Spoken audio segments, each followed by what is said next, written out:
Paper का अलग अलग फॉर्मेट रहता है। क्या रहता है? अलग अलग फॉर्मेट रहता है। जैसे कि आप हिंदी का रिसर्च पेपर निकालो, समझते हो क्या होता है? साइंस वाले कोई है इसमें? कितने लोग साइंस वाले हैं? साइंस वाले हाथ उठाओ। बॉटनी, जूलॉजी, फिजिक्स, केमिस्ट्री कितने लोग हैं? बॉटनी, जूलॉजी, फिजिक्स, केमिस्ट्री कितने लोग हैं? ठीक है। साइंस वालों के लिए और नेचर का नाम सुने हो? नेचर जर्नल का नाम सुने हो? One of the best journal in the world, समझे? One of the best journal in the world. In the same way सारे जगह पर आपका होता है, ठीक है? पहले क्या काम करना है होता है? इंडेक्स पेज समझते हैं हम लोग? हाँ, इंडेक्स पेज क्या होता है? जो कॉपी आप लोग खरीदते हो प्रैक्टिकल कॉपी, उसमें इंडेक्स पेज लिखा होता है, सीरियल नंबर लिखा हुआ रहता है, टॉपिक लिखा हुआ रहता है, डेट और टाइम लिखा हुआ रहता है, सबमिशन डेट लिखा होता है। ये इंडेक्स पेज होता है ना। सेम इंटर का इंडेक्स पेज आप लोग बना सकते हो। क्या करना है? इंडेक्स पेज बनाना है और आपको सबसे फ्रंट में रखना है। क्या करना है? इंडेक्स पेज को फ्रंट में रखना है, ठीक है? और उसमें क्या काम करना है? जो आपका पहला क्वेश्चन रहेगा, जो भी क्वेश्चन रहेगा उसको सबसे ऊपर वाले सेक्शन पर क्वेश्चन लिखना है, ठीक है? और क्वेश्चन के साथ साथ कैसे कैसे असाइनमेंट लिखा जाता है ये ज्यादा जरूरी है। मिल गया कि आपको महाराणा प्रताप के बारे में लिखना या वीर कुंवर सिंह के बारे में लिखना है, ठीक है? तो वीर कुंवर सिंह के बारे में लिखना है तो वीर कुंवर सिंह का कुछ बैकग्राउंड होता है, उसको बैकग्राउंड को मेंशन करना है, ठीक है? में हो गया। दूसरा में क्या होता है? बॉडी पार्ट होता है। क्या होता है? Body part. तो सेकेंड पॉइंट क्या हो गया आपका? बॉडी पार्ट हो गया, ठीक है? 2 पॉइंट का हुआ बॉडी पार्ट, ठीक है? अब उस बॉडी पार्ट में कोई भी सब टॉपिक रहेगा, ठीक है? बॉडी पार्ट में क्या रहेगा? कोई भी सब टॉपिक रहेगा। जैसे 2 पॉइंट में क्या हुआ? बॉडी पॉइंट हुआ, ठीक है? और 2 में जो भी सब टॉपिक रहेगा उसको लिखेंगे 2.1। क्या लिखना है उसको? 2.1, ठीक है? उसमें भी 2.1.1 समझ में आया बातों को? क्या लिखना है? 2.1.1.1 तब देना आपका सब टॉपिक डिसाइड करना, समझ में आया? उसके बाद फिर अगर मान लीजिए कि वो कंप्लीट हो गया टॉपिक बॉडी का पार्ट, फिर अगर उसमें और भी कुछ ऐड करना है उसमें तो 3 पॉइंट आएगा।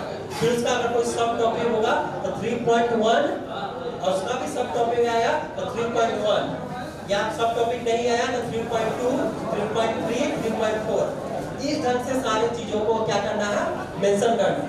और लास्ट में हिस्ट्री के लिए, ज्योग्राफी के लिए, सॉरी ज्योग्राफी नहीं है, हिस्ट्री के लिए, इंग्लिश के लिए सभी को इसी फॉर्मेट में आपको क्या करना है? आपको असाइनमेंट बनाना है। अगर 2 क्वेश्चन दिया गया है तो क्वेश्चन नंबर 2 लिखिए, उसमें फिर ऐसे ही करके आपको क्या करना है? मेंशन करना है। क्वेश्चन लिखते हैं उसमें मेंशन करना है। उसके बाद हम डिस्कशन करते हैं, देन आपको ज्यादा समय देखिए आप लोग बहुत सारे प्रैक्टिकल जो बना रहे हो आप लोग, सबसे इम्पोर्टेंट बात है ना, बहुत सारे ऐसे कॉपी में मैंने देखा है प्रैक्टिकल में फिगर नहीं रहता। क्या रहता है? प्रैक्टिकल कॉपी में फिगर नहीं रहता।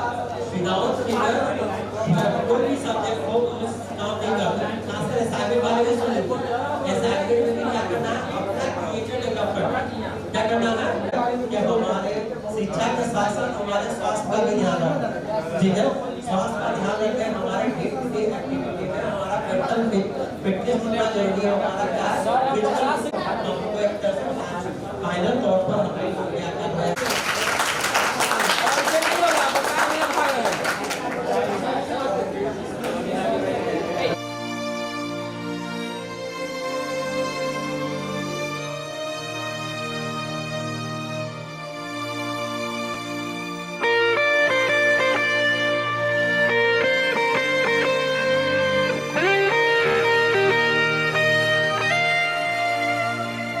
हम साथ चले तो जीतेंगे, हाथ में हाथ चले तो जीतेंगे। हम साथ चले तो जीतेंगे, हाथ में हाथ चले तो जीतेंगे। जीतेंगे सारे दावे सारे वादे जीतेंगे, जीतेंगे दिल के ये मजबूत इरादे जीतेंगे। जीतेंगे हर मंजर को हर मुश्किल को जीतेंगे। सबकी नजरें सबके दिल को जीतेंगे, साथ चले तो जीतेंगे, हाथ में हाथ चले तो जीतेंगे, हम साथ चले तो जीतेंगे, हाथ में हाथ चले तो जीतेंगे। दावा है जीतेंगे, वादा है जीतेंगे, दावा है जीतेंगे, वादा है जीतेंगे।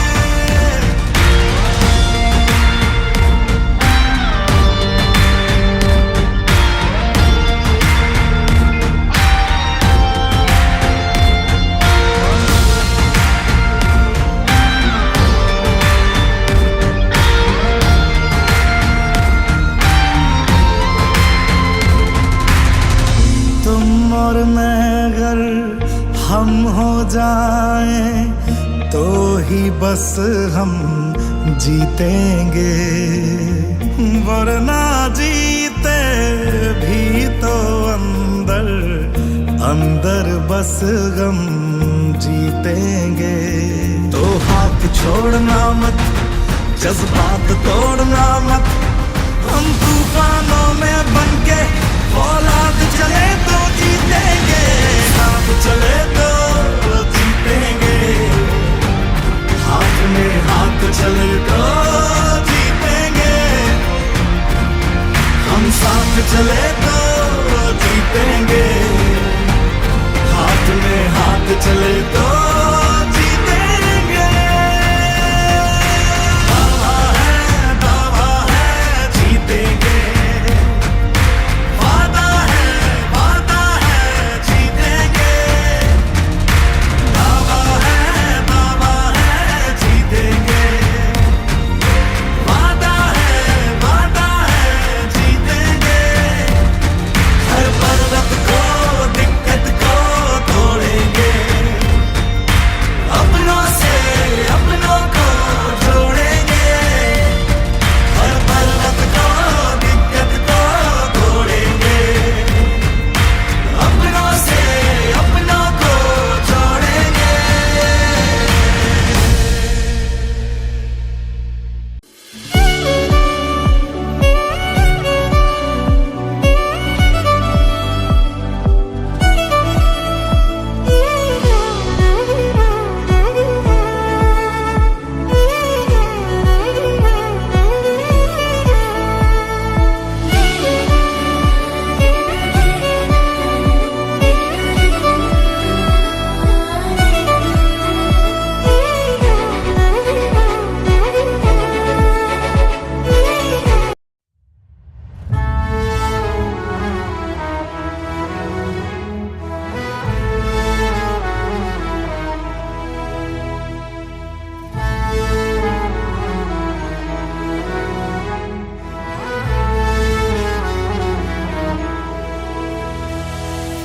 तेरा हिमालय आकाश छूले, बहती रहे तेरी गंगा, ऊंचा हो इतना इतना बुलंद हो, तारों को छूमे तिरंगा। माँ से है माटी, माँ से है माथा, माथे पे माटी सजा के चले, माए चलती रहे खौफ हवाएं, लहरा के झूमे तिरंगा, आजाद रहे आबाद रहे तू, तारों को छूमे तिरंगा। माँ से है माटी, माँ से है माथा, माथे पे माटी सजा के चले, माए चलती रहे खौफ हवाएं, लहरा के झूमे तिरंगा, आजाद रहे आबाद रहे तू, तारों को छूमे तिरंगा।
देता है।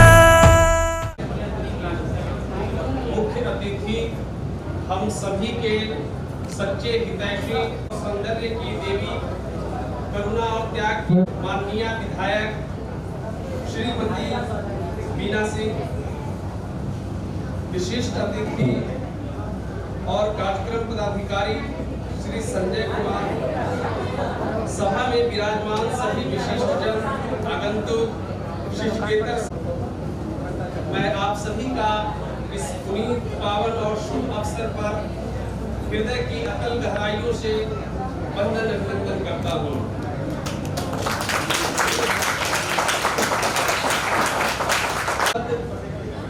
और पावन अवसर है कि हम सभी महाविद्यालय के सेमिनार हॉल में इस समारोह की अध्यक्षीय भूमिका महाविद्यालय के यशस्वी प्राचार्य, उन्होंने अपने जीवन की संपूर्ण अध्यापकीय सेवा से, अपने ज्ञान से, अपने अनुभव से, अपनी योग्यता से, अपनी प्रशासनिक कुशलता से और अपनी नेतृत्व क्षमता से महाविद्यालय के विकास को एक नई ऊंचाई प्रदान की है।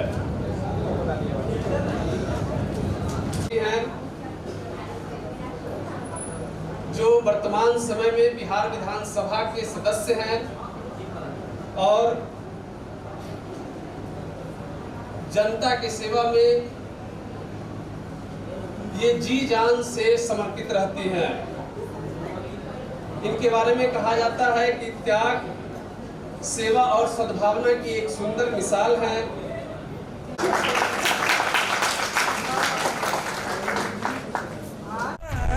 माँ से है माटी, माँ से है माथा, माथे पे माटी सजा के चले।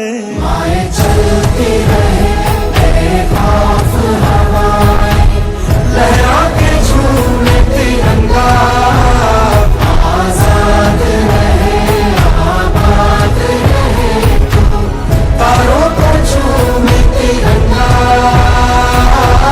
मेरे लहू का है फायदा क्या, आए ना मां जो ये काम तेरे। माए चलती रहे बेखौफ हवाएं, लहरा के झूमे तिरंगा, आजाद रहे आबाद रहे तू, तारों को झूमे तिरंगा।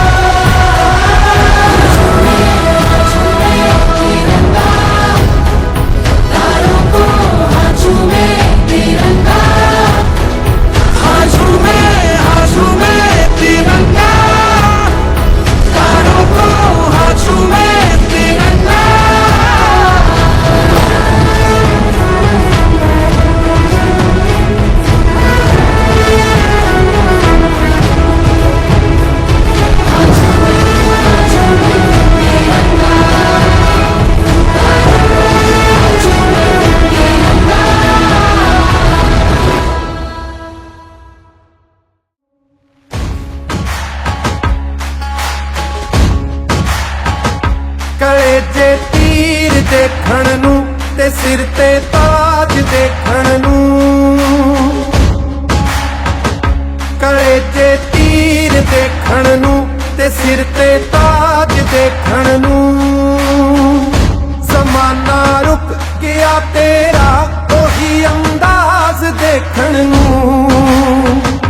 कलेजे तीर देखण नू ते सिर ते ताज देखण नू। जे मुद्दा होंदा होया तां तीरा वांग टकरांगे, असीं बैठे नहीं हां सिर ते उड़दे बाज देखण नू। जमाना रुक गया तेरा ओही अंदाज देखण नू। ओ शेरा उठ जरा ते फिर ओही जलवा। लेकिन एक समय आया कि वह बहुत बुरी तरह से बीमार हो गया। देश के नामी वैद्य, हकीम सभी से उसका इलाज कराया गया, राजा की बीमारी ठीक नहीं हुई। मंत्री ने एक दिन बताया कि कोई सिद्ध महात्मा इस रास्ते से गुजर रहे हैं और उनके पास हर बीमारी का इलाज है, हर समस्या का समाधान है। राजा ने मंत्री को कहा कि महात्मा को कल दरबार में प्रस्तुत किया जाए, पेश किया जाए, उनसे हम लोग निवेदन करेंगे। महात्मा दरबार में प्रस्तुत हुए और राजा का क्लांत शरीर देखा, मलिन मुख देखा, चेहरे पर झुर्रियां देखी, टूटते गिरते पकते बाल देखे, लड़खड़ाते पैर देखे, कपकपाते हाथ देखे तो सिहर गए और कहा, राजन आपने बहुत देर कर दी, आपने अपने स्वास्थ्य और सेहत का ख्याल नहीं रखा, अब काफी देर हो चुकी है थोड़ा कठिन है, अगर आप कर सकते हैं तो इस बीमारी से आप बच सकते हैं। राजा ने कहा कि मैं मर रहा हूं और मरता क्या नहीं करता है, आप कोई उपाय बताइए, मैं कोशिश करूंगा। महात्मा ने कहा कि आपके राजमहल के पूरब 5 मील में फैला हुआ एक जंगल है और उस जंगल में सुबह सुबह मतलब ब्रह्म बेला में एक नीले रंग की चिड़िया आती है। अगर आपने एक बार दर्शन कर लिया तो आपकी बीमारी ठीक हो जाएगी। राजा अगले दिन सुबह ब्रह्म बेला में जागता है था कि मैं 6 महीने बाद यात्रा। राजा अगले दिन सुबह जगा और जाकर चिड़िया को देखने का प्रयास किया, चिड़िया नहीं दिखी।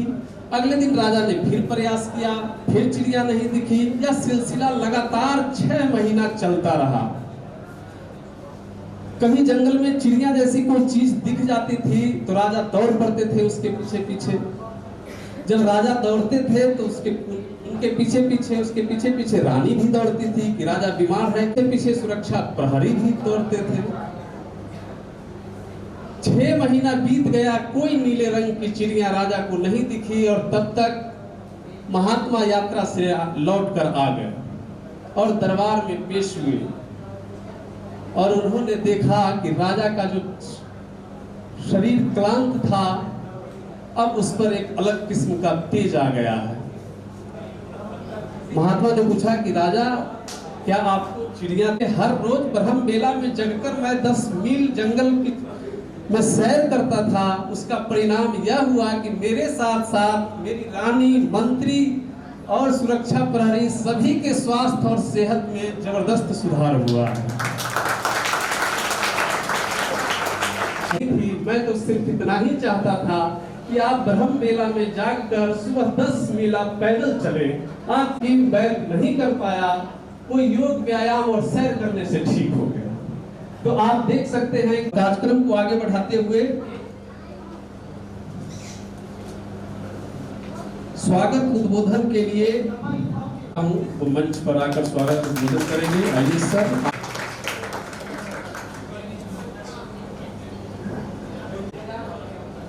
सर्वप्रथम मैं सम्मानित मंच को नमन करता हूं और कुछ कहने के पहले एक शब्द हम संवाद शुभ आगमन का तभी से पलक हम की माला बुद्धि है मनोरम की मूरत सजाए हुए थे। परम आदरणीय अध्यक्ष महोदय, आरपीएस कॉलेज महनार, माननीय महोदय महनार विधायक, इन सभी को मैं सादर अभिनंदन और वंदन करता हूं। मेरे बीच उपस्थित हमारे शिक्षकगण,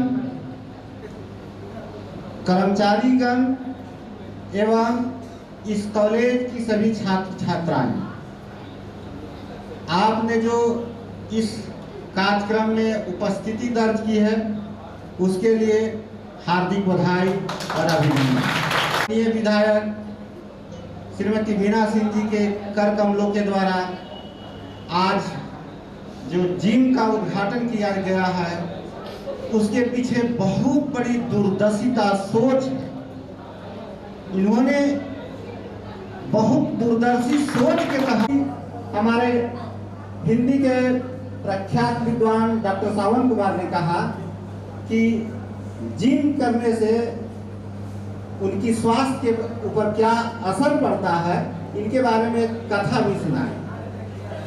तो मैं इस कथा को आगे बढ़ाते हुए यहाँ तक कह रहा हूँ कि अभी जो भूत में जो हमारे यहाँ के समय निकल गया, जो कोरोना काल था, उस कोरोना काल में जहाँ भी देखते थे कि लोग रोड पर टहलते थे, खेतों में अपना व्यायाम करते थे, और आज दूरदर्शिता सोच के तहत जो जिम दिया गया है, इससे हम लोग बहुत ही लाभान्वित होंगे और भविष्य में हमारी स्वास्थ्य के प्रति अच्छा माहौल भी रहेगा।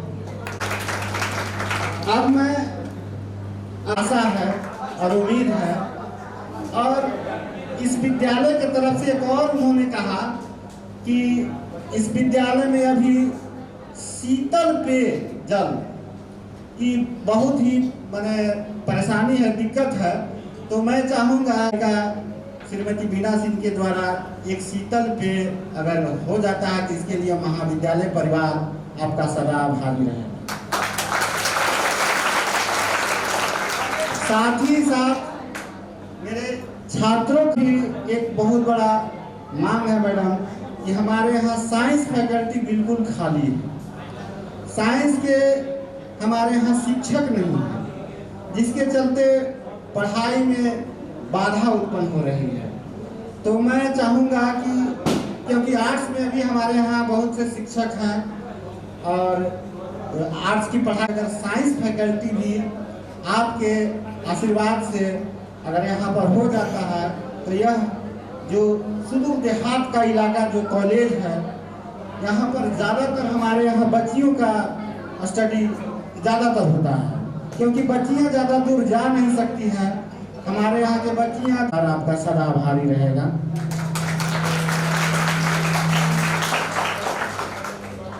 तो मैं अपने मुखारबिंद को समाप्त करने के पहले एक दोहा, एक शब्द मैथिली शरण गुप्ती, जिसमें रसधार पत्थर है, जिसमें उद्बोधन में हमारे सभी अतिथियों का स्वागत किया। वंदन से मुख्य अतिथि श्रीमती बीना सिंह के कर कमलों द्वारा सम्मानित किया जा रहा है। कुमारी अंशिका सिंह को मैं मंच पर सादर आमंत्रित करता हूँ। कुमारी अंशिका सिंह हमारे प्रतिभाशाली छात्रा रही है। यह हमारे शिक्षकों के बीच बेहद लोकप्रिय छात्रा। महाविद्यालय परिवार इनके उज्जवल भविष्य की कामना करता है। विद्यालय परिवार उनके राजनीतिक उज्जवल भविष्य की हमेशा कामना करता है और करता रहेगा। तो अब मैं मुख्य अतिथि श्रीमती बीना सिंह जी से अनुरोध विनय करता हूँ कि वो मंच पर आकर अपने आशीर्वचनों से हम सबों को अनुग्रहित करें। पहले मैं अपने प्राध्यापक प्रिंसिपल साहब को धन्यवाद करती हूँ, जो डॉक्टर अमित कुमार जो यहाँ के प्रिंसिपल हैं, जिनके देख रेख में ये कॉलेज चलता है। साथ ही डॉक्टर संजय कुमार जी एवं मैंने मन को हर्षित किया उनके वचन से, जो अभी जो आप लोग को उद्घोषण किए, जिससे आप बहुत हर्षित हुए होंगे। और आज जो जिम का जो उद्घाटन था उसमें हमारे रामा किशोर जी, हमारे हस्बैंड भी आने, और वो मैं आ गई तो वो भी आ गए। उनका भी बहुत योगदान रहता है कि कॉलेज में किसी तरह की दिक्कत नहीं हो। पिछली बार हम दोनों आए थे और यहाँ एक अच्छी खासी राशि कॉलेज को हमने दिया, और सर ने ठीक है जिम के लिए लगाया तो बढ़िया बात है, क्योंकि एक हेल्दी माइंड में ही हेल्दी बॉडी रहती है, हेल्दी बॉडी में ही हेल्दी माइंड रहता है। तो इसके लिए बच्चों के लिए जो व्यवस्था की गई तो बच्चे इसका आनंद, आज तो कबड्डी के लिए और फुटबॉल मैच ये सब तो मैंने फिजिकल एक्टिविटी कमी करती है, जिम के द्वारा एक्सरसाइज को अपना मुख्य मानते हैं, इसी सब में वे आनंदित होते हैं। जिम करके ही आजकल के बच्चे आनंदित होते हैं, पहले वाला गेम तो रहा नहीं। तो इसलिए आज जगह भी सीमित है और समय भी सीमित है, बच्चे बाहर भीतर जाते नहीं है, पढ़ाई का बोझ बढ़ गया है। तो ठीक है, कॉलेज में आप इसका उपयोग कीजिए। और सर ने जैसा कहा है कि यहाँ एक पेयजल की ठंडे पेयजल की आवश्यकता है, तो उसमें जो पैसा लगेगा सर हमको बोलेंगे तो मैं अनुदान राशि उनको दे दूँगी। और साइंस के टीचर नहीं हैं और फिजिक्स के, तो मैं उनके लिए रजिस्ट्रार और जिनसे बात करना होगा, तो टीचर के बिना पढ़ाई नहीं हो सकती है, बच्चे भी नहीं आते हैं। लेकिन जो आपके पास सुविधा है, आप कॉलेज आइए और कॉलेज में आने से एक अच्छा मन की स्थिति बदलती है। आप कॉलेज में जरूर आइए, अपने शिक्षक से जो ले सकते हो लीजिए, घर की पढ़ाई काफ़ी नहीं है। और फिर जो आप ट्यूशन कोचिंग करते हैं वो भी ज़रूरी है, लेकिन कॉलेज जरूर आइए। मेरा अनुरोध है कि सभी बच्चे जरूर कॉलेज आए। हम मैं सोचती हमारे गार्जियन लोग भी आए होंगे, आए हैं कि नहीं? कुछ गार्जियन आए हैं, भेजें, क्योंकि कॉलेज पहले हेल्दी बॉडी रखिएगा तभी ना हेल्दी माइंड बनेगा, तभी अच्छा पढ़िएगा लिखिएगा। तो आप इसका आनंद लीजिए। और भी जो भी कॉलेज की जो समस्याएं होंगी, अगर मेरे पास आता है तो मैं इसका कोशिश करूंगी कि उसका निदान कर सकूं। धन्यवाद।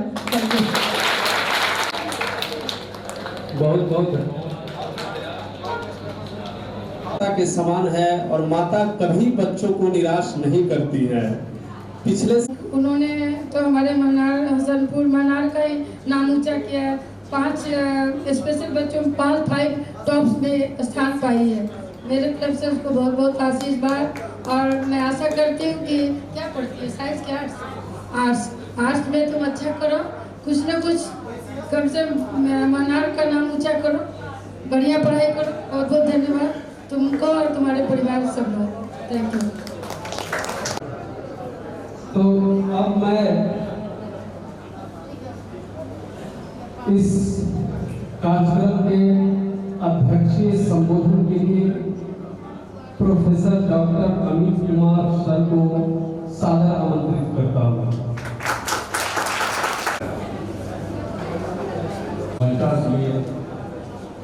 परम आदरणीय विधायक महोदय श्री मीना सिंह जी, हमारे कॉलेज के प्रबुद्ध प्राध्यापक डॉक्टर संजय कुमार, मेरे कॉलेज के विद्वान शिक्षक गण, मीडिया कर्मी, मेरे महाविद्यालय के होनहार छात्र छात्राएं और हमारे अतिथिगण, आप सबों को मेरा अभिनंदन है कि आदरणीय पूर्व सांसद महोदय रामा बाबू व्यस्तता के कारण नहीं आ पाए, जो कि कभी हम सबों को खल रही है। लेकिन मैडम को साथ देख करके भी हम लोग बहुत आह्लादित हैं और अवसर है थोड़ी सी स्वास्थ्य पर चर्चा करने का, जिसके बारे में मैडम ने गार्डन में सागर करने का काम किया। ये तो अक्षरशः सही है कि स्वस्थ शरीर नहीं स्वस्थ मस्तिष्क करना। और ये सब पहले की बात नहीं थी, कॉलेज ओपन जिम ये सब का कंसेप्ट नहीं था, लेकिन अब आया है तो देख करके फ्रेंड्स जो हमारे हैं। दूसरा चीज ये है कि मैडम ने जैसा कहा उदाहरण करते समय लड़कियां ही अधिक हैं, लड़के बहुत कम हैं। तो ये बात सही है। हमारे यहाँ क्लास करने में भी 10 स्टूडेंट ही ज़्यादा रखते हैं, जिसके पीछे कारण बहुत सारा सावन जी और संजय बाबू बता चुके हैं कि भाई जो बॉयज हैं वो कई बार कोचिंग सबके चक्कर में। तो आप सबों से ये आग्रह है कि भाई कम से कम बात करेंगी। और चूँकि आर्ट्स में हमारे यहाँ सभी टीचर है, इसलिए उसमें उतनी असुविधा नहीं और सभी फैकल्टी है। तो इस अवसर का लाभ उठाते हुए बच्चों को मैं यही कहना चाहूँगा कि भाई हाँ ले ले बनाने के लिए ले ले पढ़ना जरूरी है, जबरदस्त मेहनत करनी है। अभी हो सकता है कि लड़े बढ़ गए हैं, हम लोग भी उस स्टेज से गुजरे हैं कि आदमी गंभीरता से पढ़ाई को लेता नहीं है, सच्चाइयों से रूबरू होना पड़ता है, तब समझ में आता है पढ़ाई का महत्व। हम लोग 18 घंटे 20 घंटे 22 घंटे तक पढ़े हैं, लेकिन ये ओकेजनल रहता है। अगर प्लान वे में चला जाए, एक नियमित रूटीन लेकर के चला जाए तो उतनी दिक्कत नहीं हो, उस रूटीन को फॉलो करें, लेकिन उसके लिए जरूरी है कि थोड़ा सा बॉडी को भी फंक्शन करें। तो अब कम से कम जबकि ये जिम की सुविधा उपलब्ध हो गई है तो आप लोग इसका लाभ उठाएं। और अंत में मैं सावन जी का धन्यवाद ज्ञापन करना चाहता हूँ कि बहुत ही समझदारी से इन्होंने मंच संचालन किया। सभी शिक्षकों को धन्यवाद देना चाहता हूँ कि इस आयोजन के लिए उन्होंने मेहनत की। और सर्वोपरि आदरणीय मैडम को मैं धन्यवाद देना चाहता हूँ कि अपने कीमती समय से उन्होंने कुछ समय हम लोगों के लिए निकाला। धन्यवाद। आप लोगों ने अध्यक्षीय संबोधन में सुना, सर ने बताया कि कभी कभी बात नहीं है, लेकिन जैसा कि सर ने बताया कि इसके लिए आपको अपना शरीर, अपना स्वास्थ्य और अपनी सेहत पर विशेष ध्यान देना पड़ेगा। उद्घाटन हुआ है, इसका आप लोग अधिक से अधिक लाभ उठाएं। और अंत में मैं धन्यवाद ज्ञापन करना चाहूँगा। सबसे पहले मैं इस कार्यक्रम के अध्यक्ष प्रोफेसर प्रवीण कुमार सर का हृदय से धन्यवाद देता हूँ, उनके प्रति धन्यवाद ज्ञापित करता हूँ, उनके प्रति आभार प्रकट करता हूँ कि उन्होंने इस कार्यक्रम की योजना बनाई और इस तरह के कार्यक्रम से हमारे महाविद्यालय में उत्साह का माहौल बना रहता है। इसके बाद इस कार्यक्रम की मुख्य अतिथि महाराज की माननीय विधायक श्रीमती बीना सिंह जी के प्रति मैं दिल से, हृदय की गहराइयों से आभार प्रकट करता हूँ, धन्यवाद ज्ञापित करता हूँ कि महाविद्यालय परिवार का आमंत्रण उन्होंने सहर्ष स्वीकार किया और हमारे बीच को उपस्थित हुई और हमारे महाविद्यालय के लिए यह अवसर गौरवशाली बनकर तैयार हुआ। इसके बाद हमारे महाविद्यालय के अर्थशास्त्र विभाग के अध्यक्ष श्री संजय कुमार सर को धन्यवाद देता हूं कि वे हमारे इस कार्यक्रम में उपस्थित हुए और उन्होंने अपनी महत्वपूर्ण भूमिका निभाई। इसके लिए मैं उनको बार बार धन्यवाद देता हूं। इसके अतिरिक्त हमारे महाविद्यालय के जितने भी प्राध्यापक हैं उन सभी के प्रति मैं धन्यवाद ज्ञापित करता हूँ, उन सभी के प्रति मैं आभार प्रकट करता हूँ कि उन लोगों ने पिछले 4-5 दिनों से काफी मेहनत की और इस कार्यक्रम को सफल बनाया। मैं उन सभी प्राध्यापकों को बार बार धन्यवाद देता हूँ। इसके बाद हमारे महाविद्यालय के वरीय लिपिक और अकाउंटेंट श्री अशोक बाबू को विशेष धन्यवाद देता हूँ, उनके प्रति धन्यवाद ज्ञापित करता हूँ कि उन्होंने अपने प्रबंधन कौशल से, अपनी नेतृत्व क्षमता से बहुत कम समय में इस कार्यक्रम को बेहतरीन और शानदार बनाया। इसके अतिरिक्त मैं महाविद्यालय के जितने भी शिक्षकेतर सदस्य हैं जिन्होंने प्रत्यक्ष और अप्रत्यक्ष रूप से इस कार्यक्रम में अपनी भूमिका निभाई है, मैं उन सभी को बहुत बहुत धन्यवाद देता हूँ। इसके बाद और धैर्य के साथ हमारे अतिथियों का वक्तव्य सुना है। इसके बाद इस सभागार में उपस्थित जितने भी बंधु बांधव विशिष्ट जन उपस्थित हैं उन सभी के प्रति मैं धन्यवाद ज्ञापित करता हूँ, उन सभी को मैं धन्यवाद देता हूँ कि जो इस कार्यक्रम में आए, हमारा आमंत्रण स्वीकार किया और इस कार्यक्रम में चार चांद लगा था। इसके बाद हमारे सभी जितने भी छात्र छात्राएं हैं, उन सभी को मैं बार बार धन्यवाद देता हूँ, उनके प्रति आभार प्रकट करता हूँ कि सुबह 10 बजे से क्योंकि महाविद्यालय में चल रहा है, सुबह 10 बजे से सभी लोग आए और अभी तक यहाँ इस सभागार में मौजूद है। इसके अतिरिक्त जितने भी लोग जिनका मैं नाम नहीं ले पा रहा हूँ, जिनकी मैं चर्चा नहीं कर पा रहा हूँ, उन सभी को मैं धन्यवाद देता हूँ जो इस कार्यक्रम में आया और ऐसी उम्मीद करता हूँ कि आगे भी अगर कोई कार्यक्रम होगा तो हमें आपका सहयोग इसी तरह मिलता रहेगा। बहुत बहुत धन्यवाद। आपका